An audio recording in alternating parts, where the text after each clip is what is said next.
Welcome back to the channel. My name is Isaiah, and in this video, I'm going to recap what we did this week, as well as show our trade history, and jump over to our Excel file to break down all the trades we made. So, first things first, the market had a little bit of an upturn this week. We're back up to around $47,000. The goal is to watch it continue to rise and make credits as we go up. I do think the market's going to have another pullback here. I think it's going to be a pullback to a flat market for most of the rest of the year. With that being said, that's okay. Whether the market goes up or down, we are going to collect our credits, our premiums along the way. This week, we made $738. The vast majority of that is from selling options on small cap stocks, and a little bit collected from our weekly paying dividend funds. So first things first, before we jump into our Excel file, let's go over to our trade history so you can see everything we've done this week.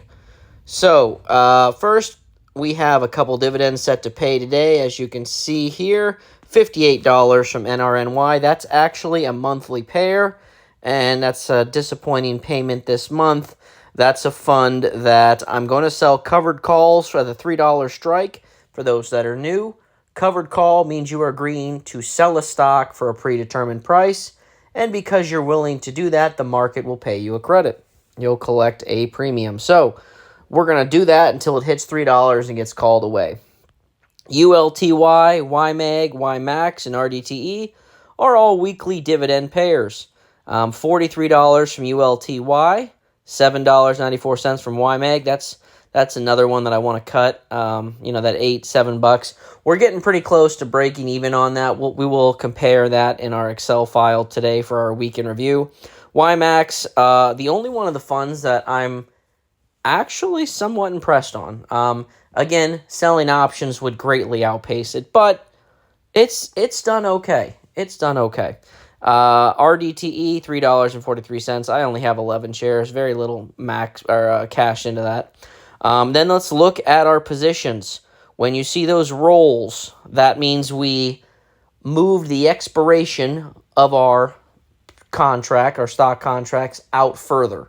Whether it was 1 month, 2 months, 1 week, 2 week. We'll talk a little bit more of that on the Excel file. But here, I want you to see the trade history.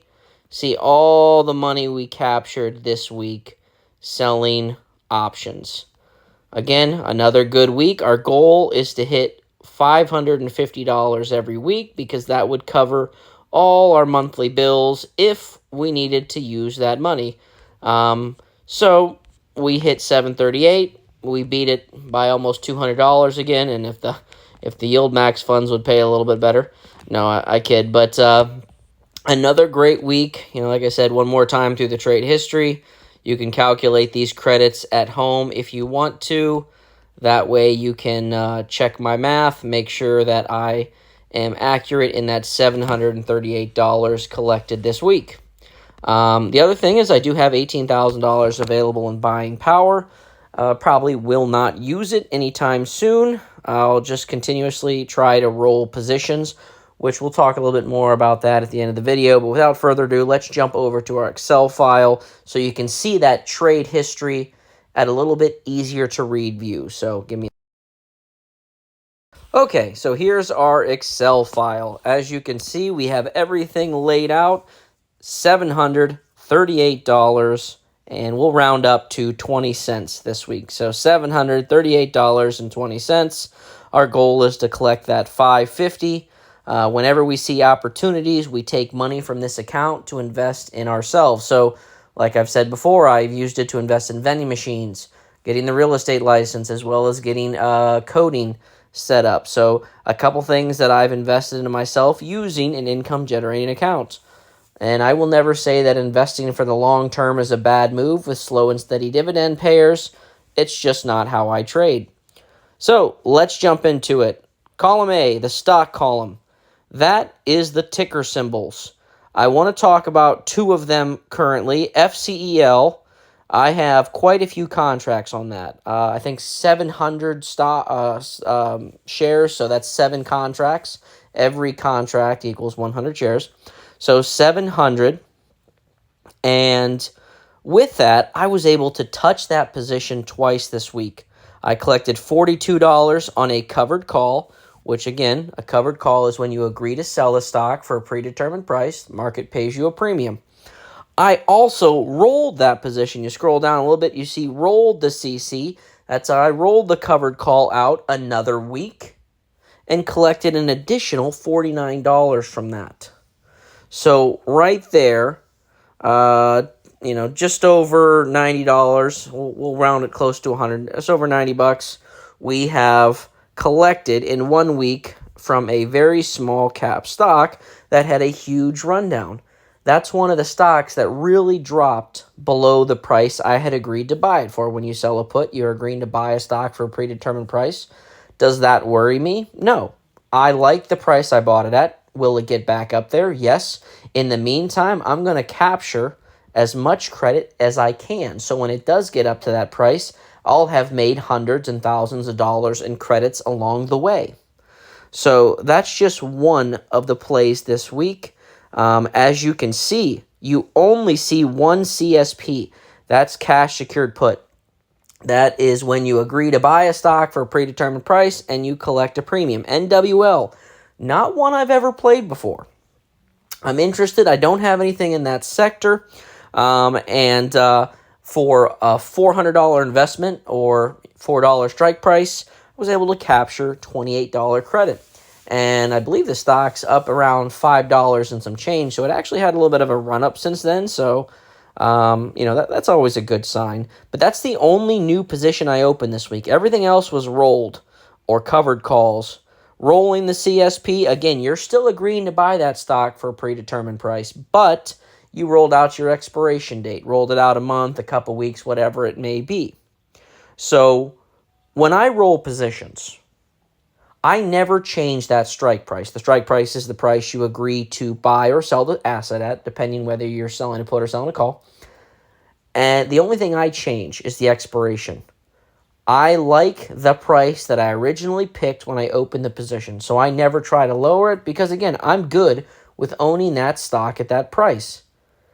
And so when you sell options and you're okay with that, in my opinion, you do not lose because the whole idea of the trade is agreeing to buy a stock that you like for a cheaper price than it's currently trading at.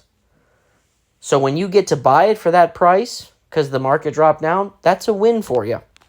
So as you can see there, we see a couple bucks in dividends as well below that. The DIV stands for dividend. Those are the dividend payments. Show you those in the account history there. Those will hit the account tonight, be available for trade Monday morning. As you can see, rolling positions or selling covered calls on shares that I own, so much better. I love it. I love trading that way. I love growing the account this way. It's a lot easier for me to roll positions than it is to open new ones.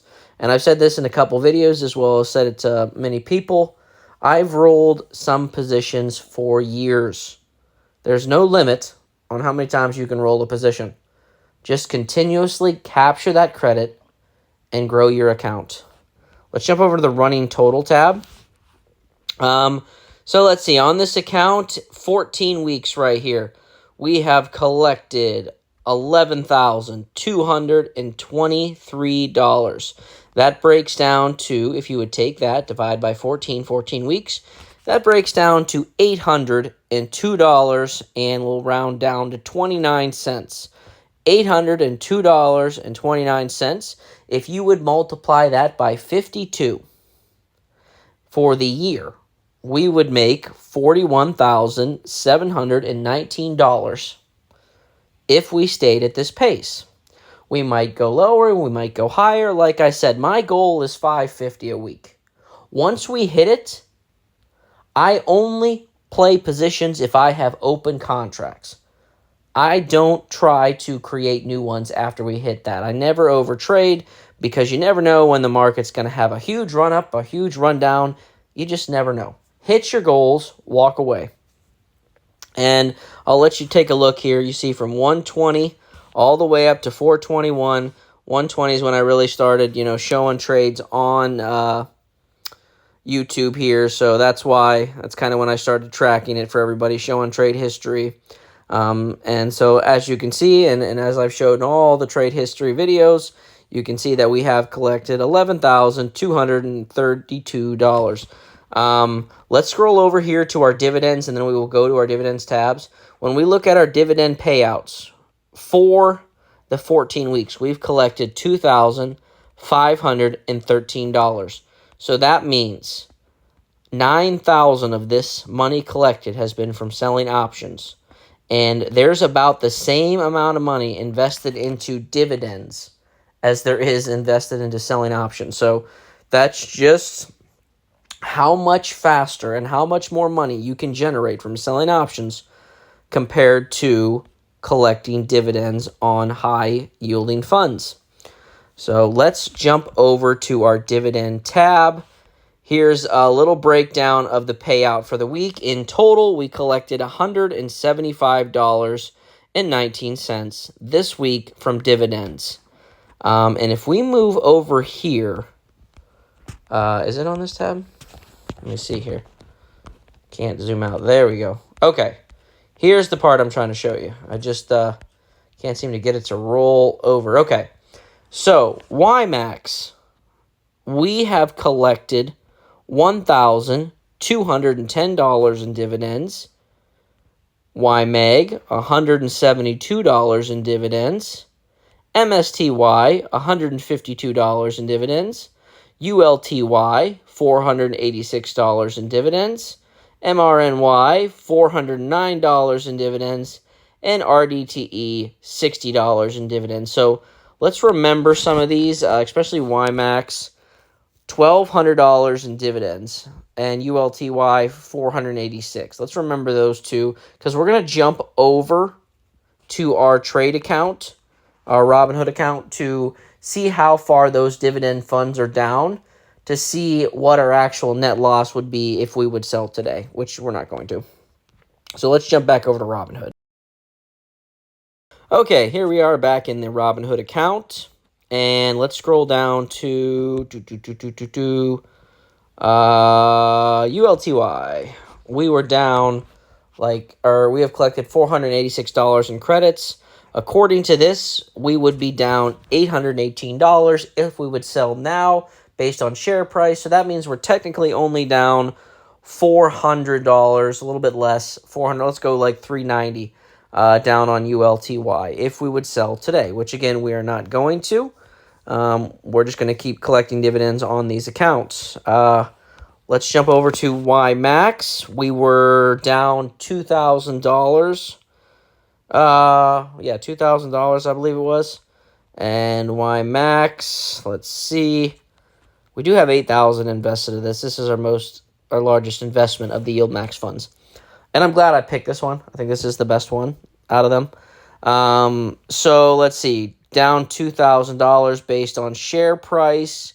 That means we would be down, $1,200 is what it was. So that means we would be down about $800 in Yield Max, technically.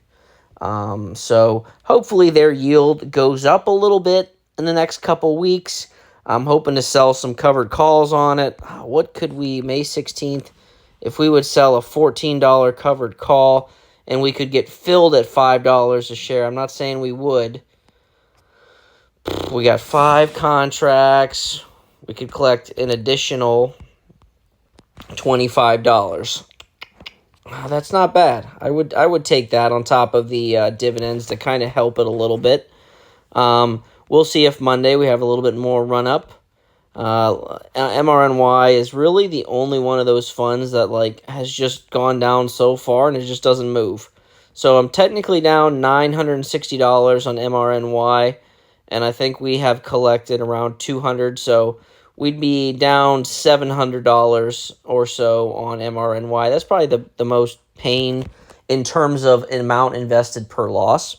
Obviously, we're down more on YMAX, but there's more invested in there. So, again, I expect those to eventually break even and then go be ahead. So, all in all, that is a week in review. We hit our $738 quota. If you're interested in learning how to sell options, I provide educational courses on Fiverr. You get 6 one-on-one lessons, my cell phone number, and constant communication so we can grow together. You can learn how to trade. You can learn my selling option strategy. Again, it's not financial advice, it's education so that you can have the confidence in yourself to make these trades, to grow your account so you can start collecting that minimum goal of $550 every week. And I promise you, once you start doing that, it will change your life. The biggest stress in the world outside of family and loved ones is money. And when you can alleviate that stress by having a side income or a skill that you can utilize to help generate some income, and you can invest in yourself as well as handle some needed bills, it really does change your mindset, your mental fortitude, and everything about your lifestyle. So I'm not saying that signing up for Fiverr is going to change everything, but it can help you grow, help you become more prepared, help you become more confident. And I always like when people invest their own money. And I understand paying other people to invest their money is great. You know, that there are professionals that do it. But they're not going to care about your money as much as you do. So that wraps up this video. If you made it this far in, let me know in the comments below that you did. It would mean a lot to me. As well as if you're someone that has used my Fiverr and we've had any of our calls, drop a comment. Let me know what you think. Let other people know if they should try it out. Or if you want, let them know that it's just terrible. I kid, I've not had any bad conversations with anybody. So if you would, let some new people know. Let them give it a try. Let's see if we can all grow together. There's plenty of money out there, so let's all make as much as we can. And with that being said, last thing we need to talk about on today's video are the NBA playoffs. We got the Celtics and Magic tonight. I expect the Celtics to walk through them. John Morant got hurt last night in an OKC game. Memphis finally gave him a game, and obviously OKC still won.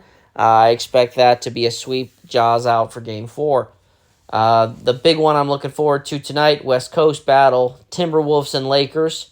LeBron is always going to be my guy, Ohio person, so LeBron got us a championship. Like I said, he's left twice, so that hurts, but, like I said, got us a championship. Are the Lakers going to come back out and just really dominate the Timberwolves? Or is tonight the night that Anthony Edwards says, nope, it's on? I'm drawing a blank on who the other game is. Oh, that's right. It's the Pacers and Bucks tonight. Yep. So I've got the Pacers going up 3-0 on this one.